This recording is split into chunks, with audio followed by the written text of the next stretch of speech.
Capítulo 8. Bem-aventurados os puros de coração, verdadeira pureza e mãos não lavadas. Itens 8 a 10. Então chegaram a ele uns escribas e fariseus de Jerusalém, dizendo: por que violam os teus discípulos a tradição dos antigos? Pois não lavam as mãos quando comem o pão. E ele, respondendo, lhes disse: e vós também, por que transgredis o mandamento de Deus pela vossa tradição? Porque Deus disse: honra teu pai e a tua mãe, e o que amaldiçoar a seu pai ou a sua mãe, morra de morte. Vós outros, porém, dizeis: qualquer que disser a seu pai ou a sua mãe, toda oferta que faço a Deus te aproveitará a ti, está cumprindo a lei, pois é certo que o tal não honrará a seu pai ou a sua mãe. É assim que vós tendes feito vão o mandamento de Deus pela vossa tradição. Hipócritas, bem profetizou de vós outros Isaías quando diz: este povo honra-me com os lábios, mas o seu coração está longe de mim. Em vão, pois, me honram, ensinando doutrinas e mandamentos que vêm dos homens. E chamando a si as turbas, lhe disse: ouvi e entendei.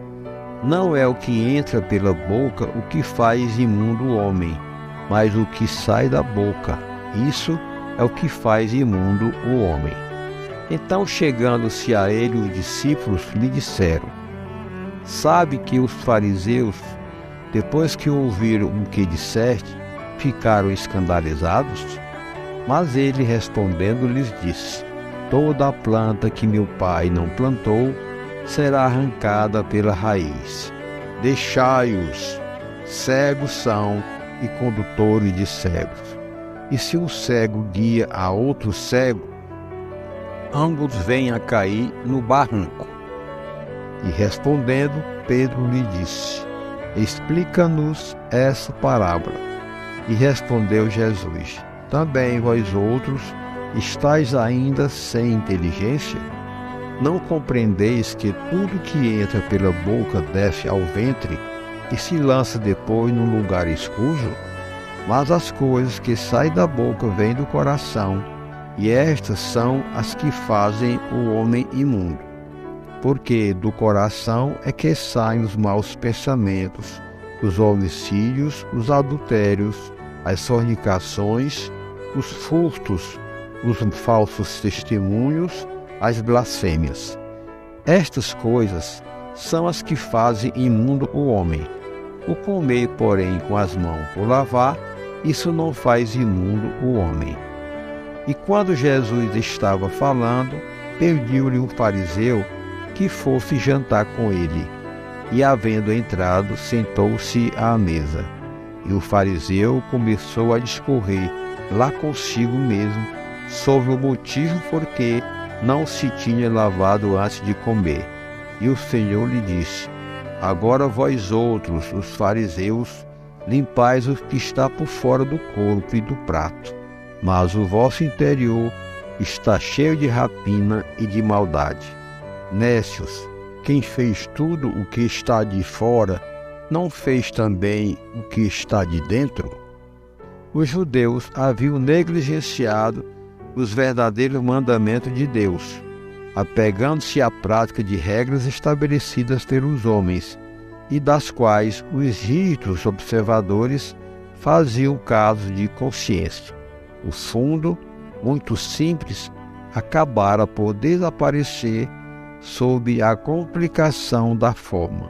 Como era mais fácil observar a prática dos atos exteriores do que reformar-se moralmente, e lavar as mãos do que limpar o coração, os homens se iludiam a si mesmos, acreditando-se quites com a justiça de Deus, porque se habituavam a essas práticas e continuavam como eram, sem se modificarem, pois lhes ensinavam que Deus não exigia nada mais, eis porque o profeta dizia: é em vão que esse povo me honra com os lábios, ensinando máximas e mandamentos dos homens. Assim também aconteceu com a doutrina moral do Cristo, que acabou por ser deixada em segundo plano, o que faz que muitos cristãos, à semelhança dos antigos judeus, creiam que a sua salvação está mais assegurada pelas práticas exteriores do que pelas da moral. É a esses acréscimos que os homens fizeram à lei de Deus que Jesus se refere quando diz: toda planta que meu Pai não plantou será arrancada pela raiz. A finalidade da religião é conduzir o homem a Deus, mas o homem não chega a Deus enquanto não se fizer perfeito. Toda religião, portanto, que não melhorar o homem, não atinge a sua finalidade, aquela em que ele pensa poder apoiar-se para fazer o mal, é falsa ou foi falseada no seu início. Esse é o resultado a que chegam todas aquelas em que a forma supera o fundo. A crença na eficácia dos símbolos exteriores é nula, quando não impede os assassínios, os adultérios, as espoliações, as calúnias e a prática do mal ao próximo, seja qual for. Ela faz supersticiosos, hipócritas e fanáticos, mas não faz homens de bem. Não é suficiente ter as aparências da pureza. É necessário, antes de tudo, ter a pureza de coração.